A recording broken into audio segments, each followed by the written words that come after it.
नमस्कार. सर्वप्रथम शिवरायांच्या पावनभूमीला वंदन करतो. वन नेशन वन इलेक्शन या विषयावर मला इथं बोलण्याची संधी दिल्याबद्दल मुख्य अतिथींचे आभार.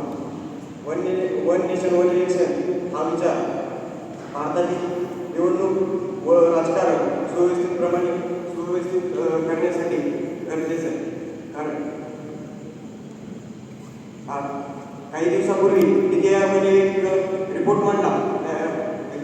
काही वर्षापूर्वी म्हणजे मागील 30 वर्षाचा एक रिपोर्ट तयार केला आहे, ज्यामध्ये भारतात मागील 30 वर्षामध्ये असं एक पण वर्ष नाही ज्यामध्ये एकही निवडणूक झालेली नाही. भारतामध्ये कुठे ना कुठे इलेक्शन्स निवडणुका होत होत्या. या कारणाने भारत हा एनी टाईम निवडणुका या मोडमध्ये होता. काही दिवसापूर्वी भारतामध्ये लोकसभा, महाराष्ट्राच्या विधानसभा, दिल्लीच्या निवडणुका अशा खूप काही निवडणुका झाल्या.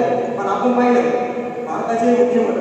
भारताचे प्रधानमंत्री श्री नरेंद्र मोदी व कॅबिनेट मंत्री, सर्व गृहमंत्री, केंद्रीय मंत्री हे लोकसभा निवडणुका संपल्यानंतर सुद्धा महाराष्ट्राच्या विधानसभा आणि कर्नाटक, दिल्ली यांच्या विधानसभेमध्ये गुंतून होते.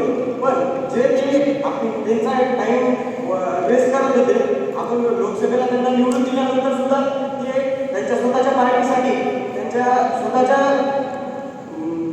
राजकारणासाठी जो सर्वसामान्याचा एक टाइम वेस्ट करत होते.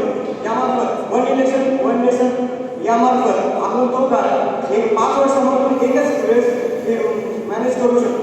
पण भारतामध्ये आर्थिकदृष्ट्या पाहिलं गेलं तर सतत होणाऱ्या इलेक्शनमध्ये आपण अमोल खर्च करतो. पण आपण जर वन नेशन वन इलेक्शन यामार्फत जर विचार केला तर 30 ते 35 हजार करोड रुपये आपण वाचवू शकतो. आणि तो पैसा हेल्थ एज्युकेशन आणि न्यू